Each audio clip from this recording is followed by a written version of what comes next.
Kita lanjut ke soal asesmen sumatif 3 pada klasifikasi makhluk hidup. Soal yang pertama, perhatikan pengelompokan hewan berikut. 1. Gajah, kuda, kerbau, dan sapi. 2. Kecoa, lalat, burung pipit, dan merpati. 3. Gurita, hiu, ubur-ubur, dan cumi-cumi. 4. Buaya, biawak, ikan mas, dan ular. Cara pengelompokan tersebut berdasarkan sistem. Ini adalah alamiah. Nomor 2, berikut yang memiliki kesamaan ciri lebih banyak adalah organisme dalam satu tentunya spesies. Semakin rendah tingkatannya, maka kesamaan ciri yang dimiliki lebih banyak. Next, nomor 3, jeruk bali atau Citrus maxima, jeruk keprok Citrus nobilis, dan jeruk nipis Citrus aurantifolia memiliki hubungan kekerabatan yang dekat sebab ini genusnya sama. Berarti yang A, satu genus tapi berbeda spesies. Soal nomor 4, pernyataan yang benar tentang sistem 4 kingdom adalah jawaban lebih dari satu. Ini yang benar adalah B, C, dan D, yaitu prokariotik adalah hewan yang tidak memiliki membran inti sel.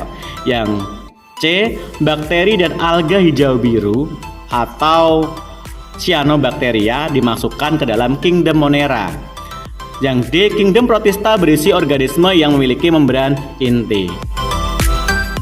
Nomor 5, siamang dikelompokkan sama dengan orangutan dan gorila, yaitu pada tingkat ordo primata.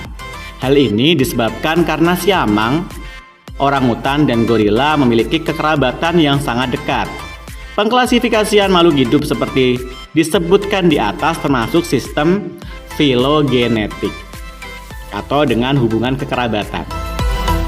Lanjut soal nomor 6, sistem klasifikasi 4 kingdom ditemukan oleh ahli biologi Amerika Serikat Herbert Faulkner Copeland pada tahun 1956.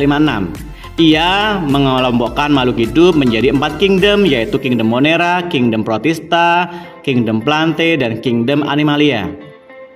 Jelaskan kelebihan dan kelemahan sistem klasifikasi 4 kingdom ini. Kelebihan sistem klasifikasi 4 kingdom oleh Copeland ini adalah sudah mampu membedakan antara organisme prokariotik dan eukariotik, sehingga masing-masing dikelompokkan dalam kingdom yang berbeda.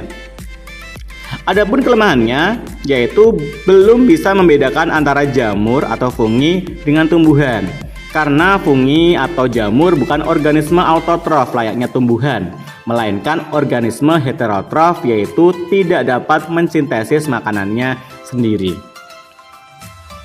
Soal nomor 7, berikut adalah ciri-ciri tumbuhan. 1. Sudah memiliki jaringan pembuluh angkut. 2. Fase sporofit lebih dominan daripada fase gametofit. 3. Daun muda menggulung dan bersisik. Berdasarkan ciri yang dimiliki, tanaman tersebut tergolong karena ini fase sporofitnya lebih dominan daripada fase gametofit dan daun muda yang menggulung, berarti termasuk ke Pteridophyta atau paku-pakuan. Next, tariklah garis antara ciri-ciri protozoa dengan pengelompokannya yang tepat. Yang A, alat gerak berupa silia. Silia berarti kelasnya Ciliata. Alat geraknya berupa bulu cambuk atau flagel berarti Flagellata. Alat gerak berupa kaki semu atau Pseudopodia yaitu Rhizopoda.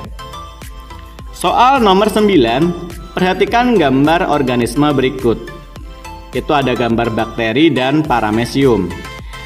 Ciri khas yang menjadi pembeda kedua organisme tersebut sehingga digolongkan ke dalam kingdom yang berbeda adalah yang A, membran inti sel. Pada Monera atau bakteri tidak memiliki membran inti atau disebut prokariotik, sedangkan pada paramecium ini sudah mempunyai membran inti atau eukariotik. Soal nomor 10, perhatikan gambar tumbuhan berikut. Ada bambu dan rumput. Kedua tumbuhan tersebut tergolong dalam kelas yang sama karena memiliki ciri-ciri yang sama, yaitu Berarti yang A, tumbuhan monokotil. B juga benar, tulang daunnya sejajar dan melengkung. C dan D dan E salah. Soal nomor 11, seorang siswa mengamati ciri-ciri hewan seperti harimau, serigala, buaya, dan elang. Kelompok hewan tersebut termasuk dalam takson ordo yang sama. Apa takson kelompok hewan tersebut? Jelaskan persamaan ciri pada kelompok takson tersebut. Nah, harimau, serigala, buaya, dan elang termasuk dalam ordo karnivora. Nah, ordo karnivora ini memiliki ciri-ciri sebagai berikut. Yang pertama, pemakan daging.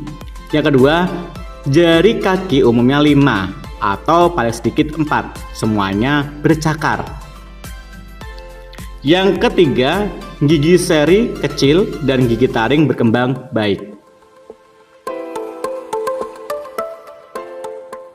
Nomor 12, jika Anda seorang ahli klasifikasi dan menemukan organisme yang memiliki ciri-ciri yaitu termasuk organisme multiseluler, tidak dapat berfotosintesis, memperoleh makanan dengan menyerapnya dari lingkungan, terdiri dari sel eukariotik dan memiliki dinding sel, Anda dapat mengklasifikasikan organisme tersebut ke dalam kingdom fungi. Eukariotik punya dinding sel tapi tidak bisa berfotosintesis. Karena fungi punya dinding sel ya, terbuat dari zat kitin. Lanjut untuk soal 14 dan 15 berdasarkan bacaan. Untuk soal nomor 14, berikut pernyataan-pernyataan tentang terumbu karang berdasarkan bacaan tersebut. Tentukan pernyataan berikut benar atau salah dengan cara memberikan tanda centang pada kolom yang sesuai. Yang A, terumbu karang terbentuk dari sekumpulan hewan yang termasuk dalam filum Cnidaria. Ini adalah benar. Yang B, terumbu karang berupa polip yang melayang-layang pada air laut. Ini salah karena polip itu biasanya melekat. Yang C, hewan penyusun terumbu karang tergolong Cnidaria karena memiliki sel-sel penyengat atau cnidoblast. Ini juga benar. Yang D, terumbu karang merupakan bentuk simbiosis antara hewan kelas Anthozoa dengan Zooxanthellae yang termasuk alga. Ini benar. Yang E, terumbu karang bukan termasuk tumbuhan karena struktur selnya yang kaku dan mengandung sel kloroplas. Ini salah. Nomor 15, jelaskan alasan terumbu karang tergolong hewan dan bukan termasuk golongan tumbuhan berdasarkan bacaan tersebut.